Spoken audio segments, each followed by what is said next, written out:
Biyya keessaa fi biyya alaa jiraattanii sagantaa keenya kana karaa tamsaasa kallattii karaa YouTube akkasumas karaa Facebook akkasumas karaa chaanalii social media adda addaatiin ordufachaa kan jirtan amantootni keenya hundumtu akkasumas daawwattootni keenya maqaa gooftaa fi fayyisaa keenya Yesuus Kiristoosiin yooyyaa jedhee nagaa sin gaafadhaa kam jirtan hunduma keessaniifuu bakka jirtanitti araarri arjummaan gooftaa keenya biraa isiniif haa baay'atu. Egaa Waaqayyo nu eegee nu gargaaree haala rakkisaaf dhiphisaa addunyaan keessa jirtu keessatti immoo nu eegee guyyaa har'aatiin nu ga'e isa nu eegeef abbaa keenyaaf gooftaa keenyaaf fayyisaa keenyaaf tiksee keenyaaf Waaqayyo gooftaa keenyaaf bara hamma bara baraatti galanni isaaf haa ta'u. Waaqayyo maqaan isaa haa ulfaatu. Egaa guyyaa har'aa mata duree tokkummaa kiristaanotaa yookaan immoo Christians Unity and Fellowship jedhu irratti kitaaba qulqulluu waliin qo'annaa kitaaba qulqulluu waliin qo'annaa yeroo qo'annaa kitaaba qulqulluuti daqiiqaa muraasaaf immoo waliin dabarsina. Christian Fellowship and Unity yookaan immoo tokkummaa kiristaanotaa mata duree jedhu irratti sagalee Waaqayyoo waliin ilaalla. Egaa bakka jirtanitti hundumti keessan iyyuu egaa kitaaba qulqulluu keessan qopheeffadhaa akkasumas immoo nootebook yookaan immoo yaadannoo keessan akkasuma qopheeffadhaa because Bible verse adda addaa isinii kenna waan ta'eef nootti qabattanii yookaan immoo yaadannoo keessan irratti barreeffattanii moor akka dhuunfaattis akka maatiittis immoo isin qo'annaa keessan itti fuftu egaa gabaabaatti waliin qo'annaa yeroo kitaaba qulqulluu qo'annu gaa kitaaba qulqulluu qabachuun nu barbaachisa because kan qo'annu isa waan ta'eef lammaffaa immoo akkuma duraan isiniin jedhee yaadannoo qabachuun barbaachisaadha dabalataan immoo kitaaba qulqulluu yoo qo'annu hubannaa dabalataa akka nuuf kennuu fi kommentarii adda addaa hin qabannaa jechuudha fakkeenyaaf inni kun the applied New Testament commentary jedha. Inni kun immoo the NIV Study Bible jedha kitaabota akkasii immoo fayyadamuun nu gargaara jechuudha because namoota beektota kitaaba qulqulluu adda addaatu barreesse waan ta'eef akkasumas immoo kitaaba qulqulluu vershinii adda addaa afaan Ingilizii afaan Amaariffaas afaan Oromiiffaas qabachuun immoo nu gargaara jechuudha dabalataan fakkeenyaaf kun the Life Applied Bible Application jedha Life Application Bible jedha akkasumas immoo inni jalaan arginu kun immoo Bible Dictionary dha inni kunis immoo hiika adda addaa nuuf kenna hubannaa adda addaa nuuf kenna isa kana Skype maaliif yeroo kitaaba qulqulluu qo'annu kitaabota akkasii fayyadamuun kommentarii akkasii fayyadamuun hubannaadhaaf nu gargaara because yoo isaan refer goonu hubannaa dabalataa adda addaa arganna jechuudha kanaafuu guyyaa addaa kitaaba qulqulluu akkuma duraan isiniin jedhee tokkummaa kiristaanotaa mata duree jedhu irratti Christian Unity and Fellowship ka jedhu irratti kitaaba qulqulluu keessaa bakka tokko filannee irratti immoo waliin Waaqayyoon kadhannee irratti immoo qo'annaa keenya gaggeessina. Egaa kitaaba qulqulluu keenya keessatti kakuu moofaattis kakuu haaraattis Waaqayyo yeroo hundumaa gara fellowship kanaatti gara tokkummaatti nu waamaa jechuudha. Egaa bakka tokkummaan jirutti egaa sagalee Waaqayyo eebbatu jira jedha. Bakka tokkummaan jirutti eebbatu jira, humna guddaatu jira. Egaa hundumti keenya ilaalcha adda addaa qabna, garaagarummaa adda addaa qabna. Inni kun garuu Kiristoosiin tokko akka taane sagalee Waaqayyo nutti hima. Ilaalcha adda addaa haa qabaannu malee, eenyummaa adda addaa irraa haa dhufnu malee, aadaa adda addaa, ilaalcha adda addaa, shaakala adda addaa haa qabaannu malee, Kiristoosiin tokko akka taane tokkummaa sana keessatti immoo humni akka jiru, eebbi akka jiru, tokkummaa kana immoo eeggachuun barbaachisaa akka ta'e sagalee Waaqayyo nutti dubbata jechuudha. Egaa jireenya addunyaa kana akkuma hundumti keenyaa beeknu olumaa gadi wanti hundumtuu namaaf mijatu wanti hundumtuu waliin dhahaadha keessattuu yeroon amma keessa jiru kun immoo tokkummaa godhachuuf hundumti keenyaa akkuma beeknu akka fellowshipitti walitti dhufnee tokkummaa godhannee waliin Baayibilii qo'achuudhaaf baay'ee rakkisaadha baay'ee dhiphisaadha. Haalli dhukkubaa keessattuu haala COVID-19 wal qabatee haalli nageenyaas bakka tokko tokkotti dabalataan immoo haalli jireenyaatii fi kan kana fakkaatan dhiibbaa uuma. Waaqayyo garuu akka dhuunfaatti Bible study akka qo'annuuf immoo wanti nu dhoowwu hin jiru ammayyuu jechuudha. Dabalataan immoo akka maatiitti akkasumas immoo akkaataa walitti dhiyeenyaatiin of eeggannaadhaan kitaaba qulqulluu qo'achuu dandeenya. Kanaaf egaa waldaan keenyas akkaataa kanaan karaa YouTube kanaanii barsiisa akkasiniif dhiyaatu kan mijeessitee Waaqayyo isaan eebbisuu dargaggoonni keenyas sagantaa kana waraabaa isiniif dhiyeessaa kan jiranis gooftaan isaan guddaa godhee eebbisuu jedha. Egaa asirratti wanti nuti hubannuu qabnu yeroo hundumaa jechuudha. Seexanni tokkummaa kiristaanotaa hin jaalatu. Karoorri seexanaa yeroo hundumaa tokkummaa kiristaanotaa diiguudha. Ilaalchi isaa karoorri isaa yeroo hundumaa tokkummaa kiristaanotaa yoo diige hin milkaa'a. Tokkummaa kiristaanotaa diigee jennaan hin milkaa'a. Kanaafuu asirratti immoo dhoksaa seexanaa dursinee beeknee irratti dammaqnee barbaachisummaa tokkummaa keenyaa beeknee irratti hojjechuun baay'ee barbaachisaadha jechuudha. Kanaafuu gaa kaayoon barumsa kana kaayoon Bible study kana yookaan immoo kaayoon qo'annaa macaafa qulqulluu kana tokkummaa amantootaa cimsuudhaan dhaloota fakkeenyummaa gaarii qabu oomishuudha. Because yoo tokko taanu eebba qabna, yoo tokko taanu fakkeenyummaa gaarii qabna, yoo tokko taanu humna qabna waan ta'eef kaayoon Bible study kana tokkummaa keenya cimsinee amantoota fakkeenyummaa gaarii qaban mootummaa Waaqayyootiif kan qophaa'an goonee qopheessuudha wal qopheessuudha. Yeroo qo'annaa kitaaba qulqulluu jalqabnu gaa yeroo hundumaa kadhannaadhaan jalqabuun baay'ee barbaachisaadha.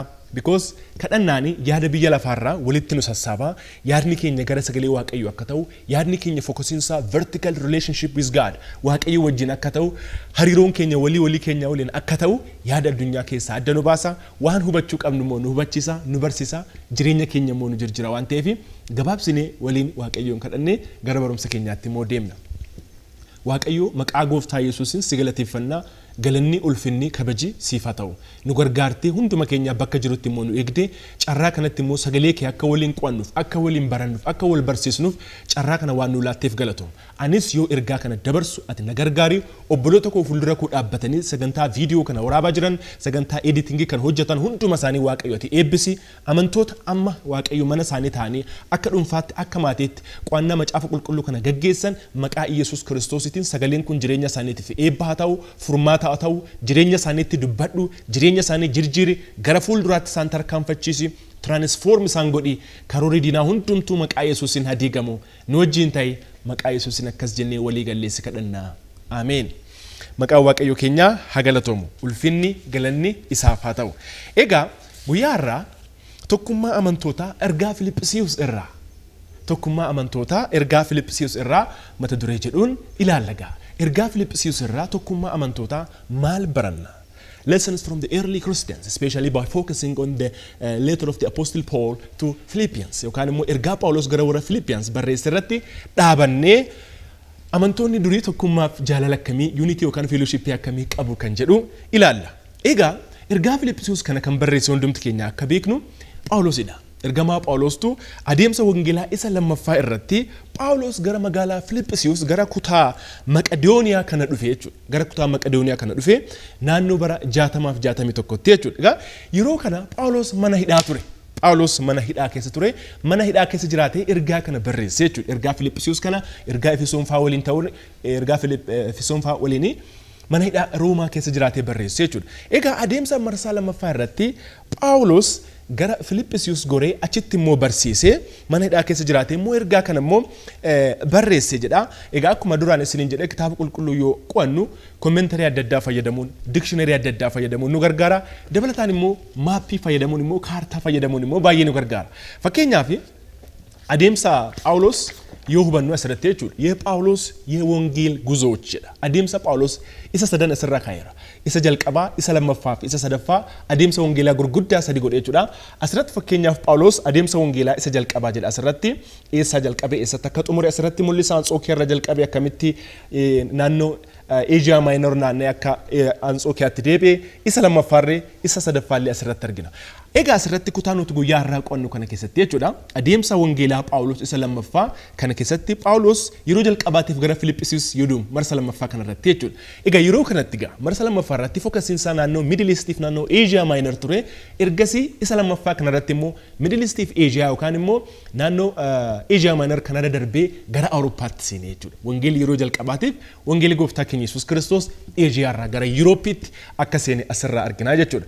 Egaa akkaataa kaartaa kana irraa arginutti Anxookiyaa irraa jalqabee akkamitti immoo wangeelli naanna'ee biyya Filiphisiiyus akka dhaqqabe jechuudha. Akkuma asirratti arginu kaartaa kana irratti akkamitti akka biyya Filiphisiiyus dhaqqabe ergasii akkamitti immoo akka naanna'ee gara magaalaa Anxookiyaatti deebi'ee argina jechuudha. Because kaartaa kana yoo ilaallu hubannaadhaaf nu gargaara akkuma commentaries Bible dictionary adda addaa ilaallu jechuudha. Egaa ergaasaa kana irratti Phaawulos bara 60-61 irratti mana hidhaa Roomaa keessa jiraatee amantootaaf yoo barreessu boqonnaa lammaffaa irratti amantoonni tokkummaa isaanii akka eegganiif kaayoo ergama isaanii isa guddaa irratti akka xiyyeeffataniif isaan gorsaa jechuudha.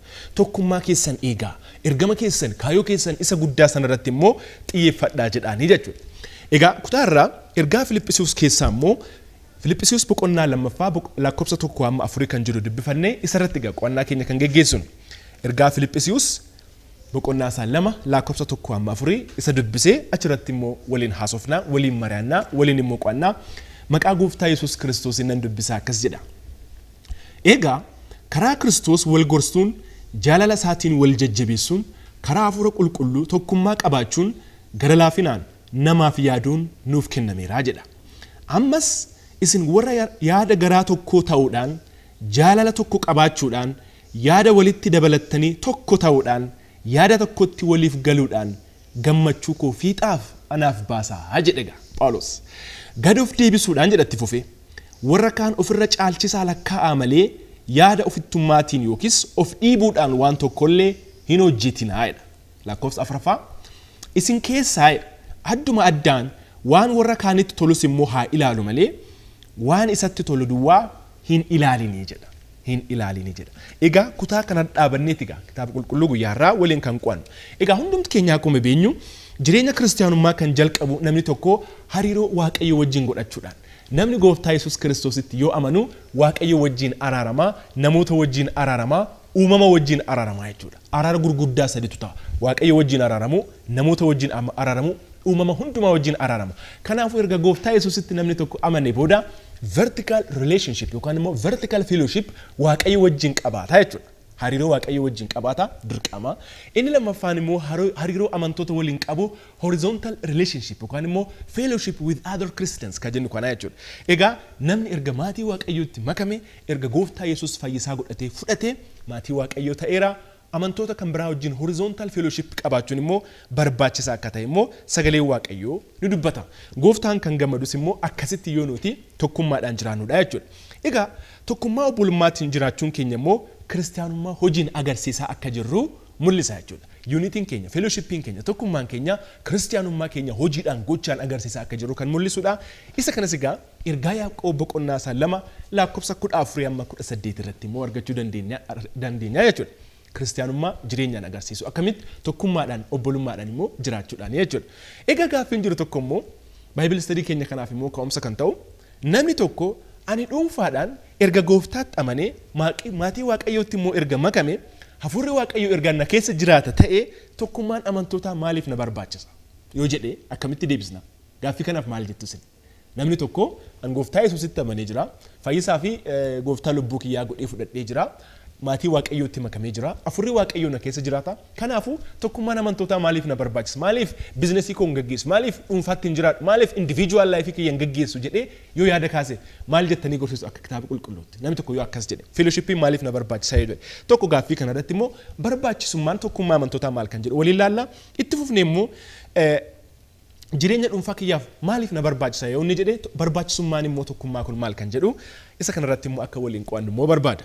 Egaa gaaffii kanaaf deebii yoo kenninu hundumti keenya isinis bakka jirtanitti immoo mari'adhaa. Namni tokko tokkummaan yookaan immoo fellowshipiin kiristaanaa maaliif isa barbaachisa kan jedhu isinis bakka jirtanitti immoo mari'adhaa.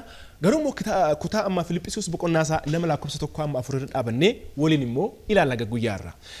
Kitaaba qulqulluu keenya irra dhaabannee kakuu moofattis kakuu haaraa irra dhaabannees waan baay'ee jechuu dandeenya barbaachisummaa tokkummaa amantootaa jechuudha. Fakkeenyaaf yeroo baay'ee namni tokko erga Gooftaa Yesuus Kiristoositti amane booda amantiidhaan jiraachuun tokkummaadhaan jiraachuun irraa eegamaa jechuudha. Amantiin isaa sun immoo hojiidhaan mul'achuu qaba. Yeroo teoloojii nu barsiisanii terminoloojii lama fayyadamu barsiisonni yeroo baay'ee warri teoloojiyan maal jedhu orthodoxy and orthopraxy jedhu. Orthodoxy and orthopraxy. Orthodoxy jechuun immoo maal jechuudha? Correct doctrine yookaan immoo correct teaching isa jedhu jechuudha. Barsiisa sirrii qabaachuu, amantii sirrii qabaachuu isa jedhu irratti jechuudha. Namni tokko amantii sirrii qabaachuu qaba. Akkamitti jennaan barsiisa sirriirra amantii sirrii qabaachuu qaba. Isa sana orthodoxy jedhanii lafa kaa'u. Ittuma fufanii immoo orthopraxy jedhanii lafa kaa'u. Inni kun correct practice yookaan immoo correct behavior jedha. Namni tokko erga amantiinsaa sagalee Waaqayyoo irratti amantiisa sirrii ta'ee jireenyaan mul'achuu qaba. Orthopraxy qabaachuu qaba. Jireenya gaarii, amala gaarii, eenyummaa gaarii qabaachuu qaba jedhuga. Jireenya sirrii, amala sirrii. Egaa akkaataa barsiisa kitaaba qulqulluutti barsiisni sirrii ni jedhuga. Gara jireenya sirriitti nama qajeelchaa kan dursee dhufu immoo kanaafuu maalidha? Barsiisa sirriidha. Namni barsiisa sirrii yoo argate barsiisa sirrii sanarra dhaabatee amantii sirrii jireenya sirrii qabaata waan ta'eef jechuudha. Lamaan isaanii iyyuu barbaachisu garuu immoo dursee kan dhufu barsiisa sirriidha. Orthodoxy comes first and then orthopraxy comes next. Amantiin sirriin barsiisni sirriin yoo dhufe namni sun akka barateetti immoo jiraachuu qaba. Inni sun jireenyi sun orthopraxy jedhama jechuudha. Phaawulosis egaa ergaa kanarra dhaabateeti egaa kitaaba Roomaa yoo ilaaltanii kitaabni Roomaa yookaan immoo ergaan Phaawulos gara warra Roomaa boqonnaa 1-12 irratti Phaawulos barsiisa sirrii irratti xiyyeeffate. Amantii sirrii irratti yookaan immoo orthodoxy isa jennu sana irratti immoo xiyyeeffate barsiise. Ergasii 1-11 irratti waa'ee orthodoxy yookaan immoo barsiisa sirrii qabaachuu, doktiriinii sirrii qabaachuu irratti erga barsiisee booda boqonnaa 12 irra jalqabee immoo akkas jedha. Kanaafuu obboloota kiyyaa'edha. ortodoksii barsiiseen booda gara ortopiraaksiitti ce'a. Maa jedhee kanaafuu obboloota kiyyaa qaama keessan aarsaa gootanii qulqulluu gootanii isa jiraataa gootanii Waaqayyo gammachiisuuf akka dhiyeessitaniif isinan kadhadhaa. Aarsaa gootanii akka dhiyeessitaniif qulqulluu gootanii akka dhiyeessitaniif that is orthopraxy yookaan immoo jireenya sirrii isa jennu kanaa jechuudha. Lafa kanan fakkaatina jijjiirama sammuu keessaniin haaromfamaa malee jedha. Akkasumas immoo Efesoon keessatti boqonnaa isaa tokkoffaa hamma boqonnaa sadaffaa yoo ilaaltan waa'ee ortodoksiiti. Kana jechuun maal jechuudha? Waa'ee amantii sirriitti nama dhaabuu, barsiisa sirriitti nama dhaabuu Phaawulos erga barreessee booda boqonnaa afuraffaa irratti immoo maal jedhaa itti fufee jireenyeedha. Kana jedheen booda jireenyi waamicha keessa madaalu, jireenya waamicha keessa madaalu akka jiraattanuuf isinan kadhadhaa jedhee jalqaba ortopiraaksii jechuudha. Jalqaba amantii sirrii, barsiisa sirrii, doktrinii sirrii, achiin jireenya sirrii. Kana waan inni isiniif fakkeenya kana fudhachuu barbaadee fi amantiinii fi jireenya kiristaanummaa waliin adeemu jechuudha. Barsiisni sirriin jireenya kiristaanummaa isa sirrii ta'e fidaa jechuudha. Right orthodoxy, right orthopraxy isa jennu jechuudha. Kanaafuu amantiiniif jireenya kiristaanaa tokko waliin deemuu qabu. Lamaan isaaniiyyuu barbaachisoodha. Namni tokko an kiristaana yoo jedhee jireenyi isaa immoo kan Kiristoos fakkaachuu qaba jechuudha. Kan Kiristoos fakkaachuu qaba. Ta'uu baannaan kiristaanummaan isaa gaaffii keessa jira jechuudha. Egaa tokkoffaa Yohaannis boqonnaa isaa 2 lakkoofsa 3 hamma 6 irratti yoo ajaja yookaan abboommii isaa eeggatte jedha gooftaa beekuun kee ni beekamaadha. Isa beeka jedhee namni seeraaf ajaja gooftaa hin eegganne inni sobduudha jedha.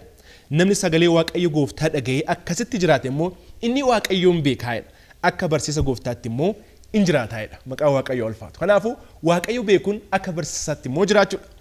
Egaa jireenya kiristaanummaa jireenya duuka bu'aa gooftaa Yesuus ta'uuti. Akkuma hundumti keenyaa beeknu namni tokko yoo Kiristoositti amanee duuka bu'aa gooftaa ta'a. Disciple, follower of Jesus Christ ta'a jechuudha. Egaa namni duuka bu'aa gooftaa ta'e immoo akka barsiisaaf sagalee Waaqayyootti immoo jiraachuun irraa eegama jechuudha. Sagaleen Waaqayyoo immoo waa'ee tokkummaa, waa'ee hariiroo obbolummaa waan baay'ee nuun jedha. Kakuu moofattis, kakuu haarattis jechuudha. Fakkeenyaaf gooftaan Yesuus Kiristoos waa'ee tokkummaa keenyaa nuuf kadhateera. Akka nuti tokko taanee jedhee kadhate gara Waaqayyo Abbaatti. Akka nuti tokko taanee isaanis akka tokko ta'aniif jedhee nuuf kadhateera.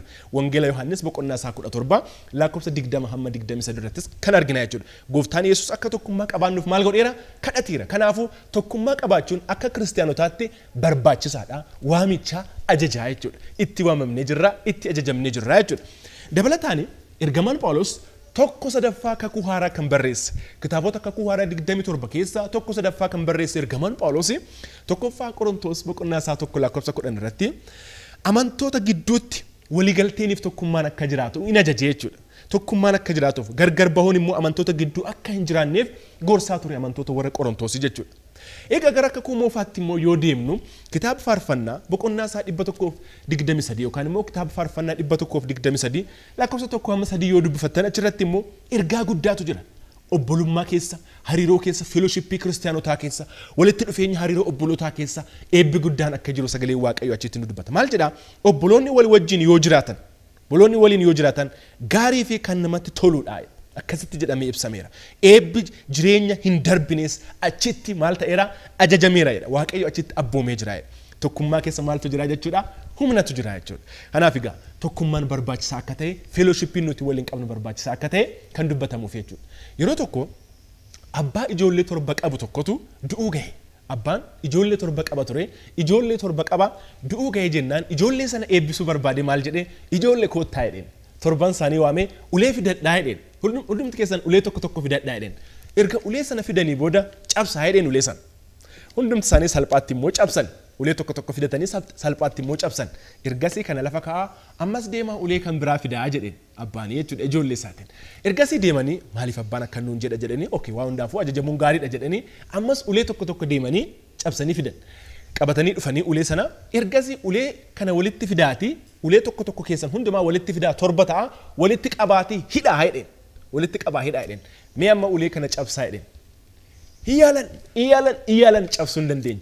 Humna qaba. Maaliif 7 saayyoo walitti hidhameera waan ta'eef. Ergasii maal jedhee ijoollee sana eebbisee ijoollee isaa ijoollee koo yoo tokko taatan akkasitti humna qabaattu jedha. Diina keessan irratti moo'icha argattu jedha. Moo'icha gonfattu jedha. Kanaafuu tokko ta'a tokkummaa qabaadhaa jedhee ijoollee isaa yeroo sanatti immoo gorsa. Kanaafuu tokkummaa keessa maaltu jira nuun jedha sagalee Waaqayyoo humnatu jira. Kiristaanotni yoo tokko taanu waldaan kiristaanaa aniifati akka maatiitti akka kiristaanummaatti tokko yoo taanu tokkummaan keenya nu cimaa diina irratti seexana irratti addunyaa kana irratti fuun irratti aangoo kan immoo mo'icha dhuunfannaa jechuudha. Kanaafuu gaa Filiphisius boqonnaa isaa 2:4 irratti yaada tokkotti walii galaa nuun jedha. Jaalala tokko immoo qabaadhaa nuun jedha. Kanaafuu isa kana yoo gabaabsinu maal baranna asirraa Filiphisius 2:1-4 kanarraa yoo gabaabsinii xumurru tokkummaan amantootaa jedhaga akeeka Waaqayyooti. It is the plan of God. Fellowshipiin keenya karoora Waaqayyooti akeeka Waaqayyooti.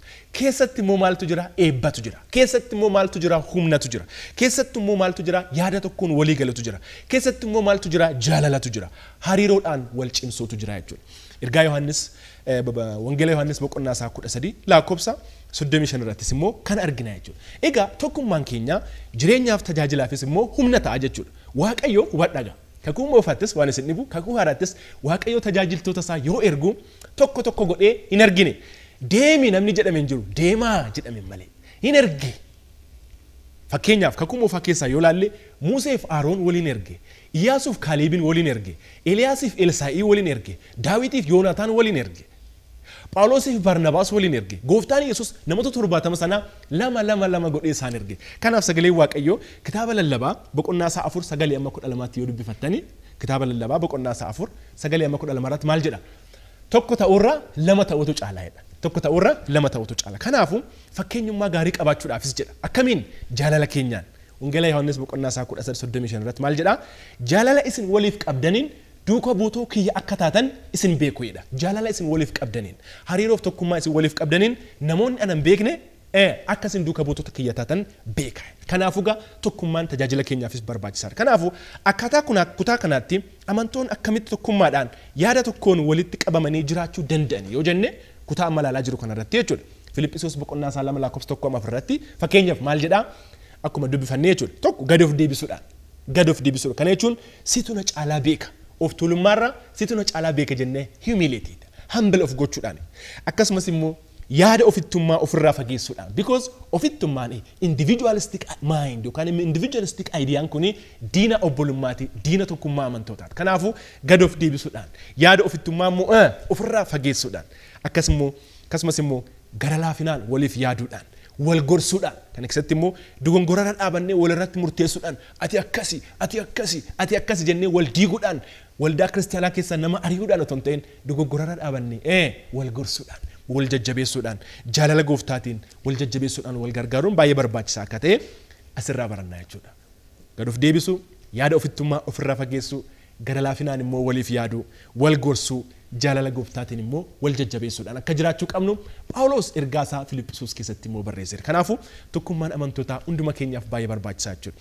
Amantoonni yookaan immoo kiristaanonni jaarraa jalqabaa early Christians barsiisa ergamootaatti jedhaga.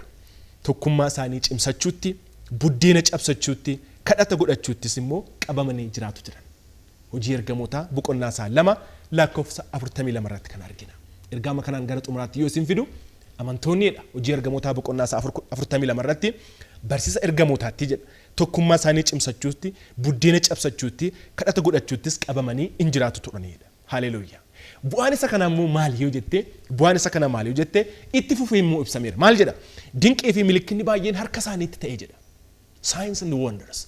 Itti fufee immoo namoota hundumaa biratti sodaa Waaqayyootu ta'ee jedha. Fear of God.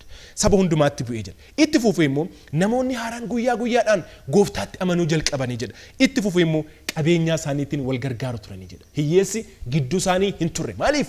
Waan qabanii wal gargaaran turan waan ta'eef jechuudha. Akkasuma immoo ayyaanaaf gammachuu guddaa qabu turan. Gammachuu guddaa ayyaana Waaqayyoo guddaatu irra ture. Kanaafuu obboleessa kiyya, kanaafuu obboleetta kiyya, kanaafuu abbaa kiyya, kanaafuu haadha kiyya. Jireenyi obbolummaa erga gooftaatti amannee qabaachuun barbaachisa. Maaliif? Kana hundumaa qaba waan ta'eef. Ayyaanni Waaqayyoo nuuf baay'ata. Gammachuu guddaatu ta'a. Fakkeenyummaa gaarii qabaanna. Namoonni haaraan nutti dabalamu. Ulfinni Waaqayyoo nuuf baay'ata. Eebba Waaqayyoo guddaatu nuuf ta'a. Tokkummaa kiristaanotaa keessa. Tokkummaa kanaan akka jiraannu immoo Waaqayyo nu haa gargaaru. Kanaafuu nutis amantoota jaarraa jalqabaa kanarraa barannee barsiisa ergamootaatti kana jechuun immoo barsiisa gooftaatti immoo jabaachuudhaan tokkummaa keenya immoo cimsuudhaan buddeena cabsattuu yookaan immoo waldaa kiristaanaa keessatti irbaata gooftaa isa fudhannu jechuudha. Tokkummaa keenya cimsuudhaan kadhannaatti immoo tokkummaa keenya cimsuudhaan hamma dhumaatti deemuu akka dandeenyu immoo Waaqayyo nu haa gargaaru. Isa guyyaa har'aa immoo kanuma irratti gabaabsina Waaqayyo tokkummaa amantootaa kanaan immoo hunduma keenyaa nu haa eebbisu. Akka maatiitti qo'annaa macaafa qulqulluu keessan itti fufaa, akka dhuunfaattis immoo itti fufaa, haala isaatiitiin haala yerootiin wal qabsisne barsiisa keenya immoo asuma irratti dhaabna. Waaqayyo jireenya tokkummaa kanaan immoo nu haa eebbisu. Tokkummaa keenya kan jibbu hafuurri diinaa wal dhabdee obboloota gidduutti kan facaasu maqaa Yesus Kiristoosin kan diigame haa ta'u.